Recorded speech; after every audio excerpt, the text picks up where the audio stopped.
आई वर कब बोले, ये सीखना हो तो मेरी इस क्लास को देख लो बेटा।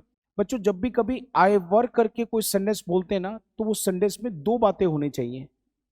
पहली बात, उस सेंटेंस में कोई अलग से आपको कोई क्रिया नहीं नजर आनी चाहिए, मतलब कोई वर्ब नजर नहीं आनी चाहिए। जैसे देखो, आना जाना, खाना पीना, उठना बैठना, देखना, ऐसी कोई क्रिया नजर नहीं आनी चाहिए। अब बताना, इस सेंटेंस में कोई क्रिया है क्या?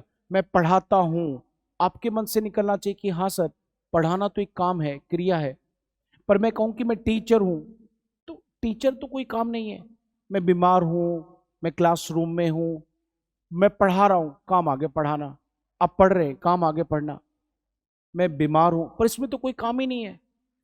तो आप आई वर अगर बोलना चाहते हैं तो उसके लिए सबसे पहली बात है कि उस सेंटेंस में कोई अलग से वर्ब नहीं होनी चाहिए। फिर क्या होना चाहिए? पहली कंडीशन। दूसरी बच्चों, ऐसे सेंटेंसेस जो आई वर्क के होते हैं वो इमेजिनेशन के होते हैं। इमेजिनेशन में कैसे कि काश मैं बहुत पैसे वाला व्यक्ति होता, काश मैं इस दुनिया का सबसे अमीर व्यक्ति होता। अब सोचो, कोई दुनिया का सबसे अमीर आदमी ये थोड़ी ना कहेगा कि काश मैं सबसे अमीर व्यक्ति होता। वो तो ये कहेगा मैं तो सबसे अमीर आदमी हूं। ये कौन कहेगा काश? जो सोच रहा है। अब देखो, कोई लड़का थोड़ी ना कहेगा कि काश मैं लड़का होता। पर हाँ, कोई लड़की कह सकती है कि काश मैं लड़का होती। तो इमेजिन, इमेजिन करते हैं ना बच्चों। ऐसे इमेजिन के सेंटेंस में कई बार हम कोई वर्ब नहीं दिखाते, मतलब अलग से कोई काम नहीं दिखाते, आना जाना खाना पीना, बल्कि कुछ होने जैसी बात करते हैं। अमीर होना, ऐसा होना, वैसा होना, ऐसी बातें।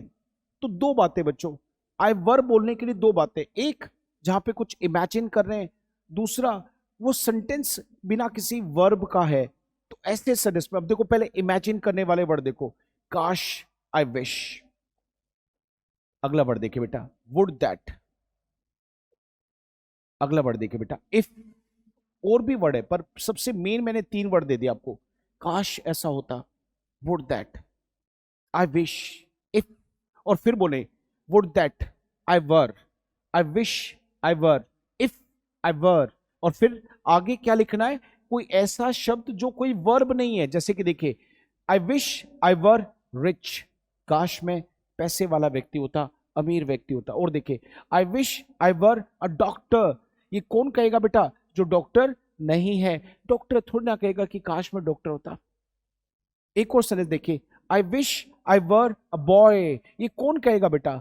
A girl. ये कौन कहेगा? अब लड़की नहीं कहेगी काश मैं एक लड़की होती, वो तो है, लड़का कह सकता है। और लड़की क्या कहेगी? काश मैं एक लड़का होती।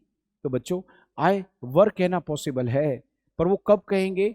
जब दो बातें दोबारा से रिवाइज करके बोलिए। एक, जिसमें सेंटेंस में हम कुछ इमेजिन कर रहे हैं। दूसरा, उस सेंटेंस में कोई वर्ब नहीं है अलग से, और हम सोच रहे हैं कि काश ऐसा होता। ये वाला पॉइंट देखो। अब मैं चाहूंगा कि इतना ही मत सीखे, इसको आगे तक जाने दीजिए। अब मैं सेंटेंस में कहना चाहता हूं, देखो, आई विश आई वर, ठीक है बेटा।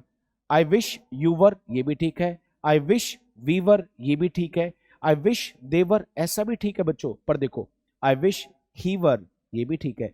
यानी कि बच्चों क्या कहा मैंने? इमेजिन करते वक्त वर्ब नहीं है तो सबके लिए वर आएगा।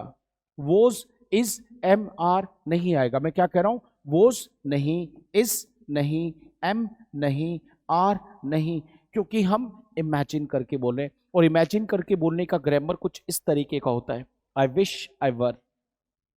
अब आगे तक चलते हैं और थोड़ा सा और इसको सीखते हैं, मजा आ जाएगा। अब देखो कैसे। मैंने यहां पे एक सेंटेंस लिया बच्चों, आई विश आई वर रिच, काश मैं पैसे वाला होता। वैसे बेटा मुझे कोमा लगाना चाहिए क्योंकि बात अभी खत्म नहीं, कैरी करेंगे। बच्चों एक नॉलेज और बताना चाहता हूं। ऐसे सेंटेंसेस में आप चाहो तो ये जो I wish, would that, if, कोई भी एक लगा सकते, मैंने बताया था। आप चाहो तो ऐसे सेंटेंस में जब वर होता है तो आप इसी बात को ऐसे भी लिख सकते हैं, वर आई रिच। मतलब आप इफ को हटाकर, आई विश को हटाकर, वुड दैट को हटाकर वर आगे ले आओ, अब भी मीनिंग वही आएगा। तो बेटा एक ही बात को कहने के दो ढंग, ये भी नॉलेज अच्छी बनी होगी आपकी। देखिए मैं कैसे कर रहा हूं।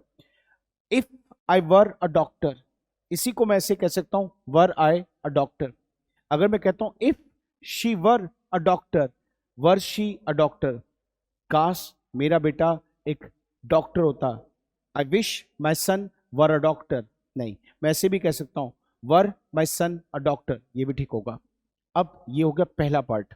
अब दूसरे पार्ट में देखो, अब मैंने कहा काश मैं पैसे वाला होता, तो आप कहोगे तो फिर क्या हो जाता, आप पैसे वाले होते तो क्या होता।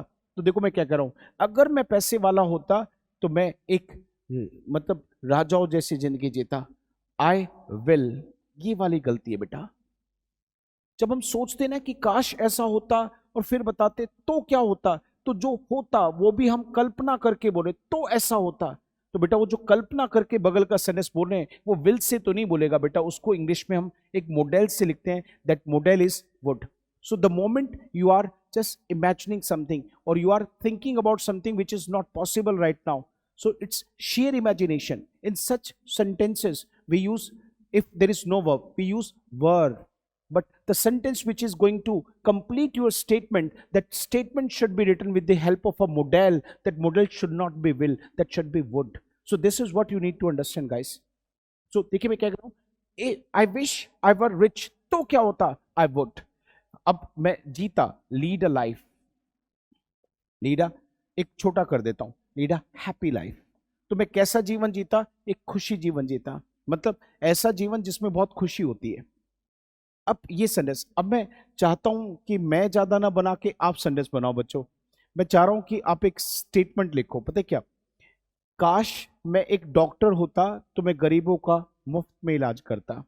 अब देखिए यहाँ पे दो बातें सोचनी है, खुद को डॉक्टर इमेजिन करना है और इलाज करना है मुफ्त में। तीसरा, काश मैं देश का प्रधानमंत्री होता तो मैं करप्शन को जड़ से खत्म कर देता।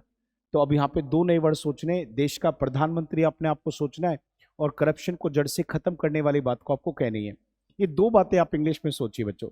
और मैं चाहता हूं कि सर इस पेज से आप ना ये सारी चीजें सीखें और इसको ना एक परिवार की तरह यहाँ पे समझिए, अपना एक प्लेटफॉर्म समझिए जहाँ पे आप अपना प्लेटफॉर्म समझे और अपने आप को बहुत अच्छा इंग्लिश में बना पाए।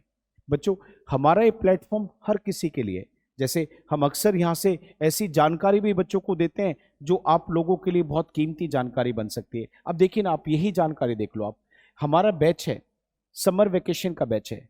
आपके घर में छोटे बच्चे होंगे, आपके रिश्तेदार के यहाँ छोटे बच्चे होंगे, आप खुद भी हो सकता है उम्र में छोटे हो। अब एक बच्चे को अंदर प्रॉब्लम होती है कि हमारे बच्चे सही से ग्रामर को यूज नहीं कर पाते, वर्ड्स में कमी कर रहे, रीडिंग में कमी कर रहे, राइटिंग में कमी कर रहे। तो क्यों ना एक महीना हम अपने बच्चों के लिए लगाएं और एक ऐसा महीना लगाएं जिसमें आपके बच्चे इंग्लिश में बहुत अच्छे हो पाए। कितनी कम फीस है, आप जाके तो देखो एक बार, कहाँ, इंग्लिश दर्पण करके बेटा, हमारी ऐप का नाम है बच्चों इंग्लिश दर्पण। आप एक बार इस ऐप पे जाओ तो अब जाके देखो, इस पोस्टर के साथ एक बैच मिलेगा आपको, उस पर कीमत देख के खुश हो जाओगे आप, इतनी कीमत में इतना बढ़िया बैच, एक महीना मेहनत करवा के शीट्स के साथ। क्या करवाएंगे आपके बच्चों के लिए, स्पोकन अच्छा करवाएंगे, उनकी वोकैब अच्छी करवाएंगे, उनका राइटिंग स्किल्स, उनका रीडिंग स्किल्स ये अच्छा करवाएंगे। तो मैं कह सकता हूं बच्चों, आप सब लोगों को रिक्वेस्ट के साथ कह सकता हूं कि अपने बच्चों को स्टार्टिंग से इंग्लिश में अच्छा करो। बट देखो ये ना हर किसी बच्चे के लिए नहीं है, कम से कम बच्चे का क्वालिफिकेशन 5th क्लास में होना चाहिए। 4th 5th, अगर 4th में बच्चा ठीक है इंग्लिश में तो वो ठीक का मतलब समझने लगा है, तो 5th से शुरू कीजिए और बहुत बढ़िया रहेगा बच्चों के लिए बैच। बाकी मैंने अभी होमवर्क दिया आप लोगों को ये 2 सेंटेंस सोचने का, आप भी उसे कमेंट बॉक्स में जरूर डालना। इसी के साथ मैं अपनी क्लास को खत्म करता हूं। अच्छी लगी है तो लाइक एंड शेयर जरूर कीजिएगा और आंसर अपने कमेंट बॉक्स में जरूर डालेंगे। और ये बैच की जानकारी आप खुद भी और आसपास के लोगों तक भी जाने दीजिए, जिससे बच्चों का भला हो पाए। Thank you, thanks for watching, thanks a lot.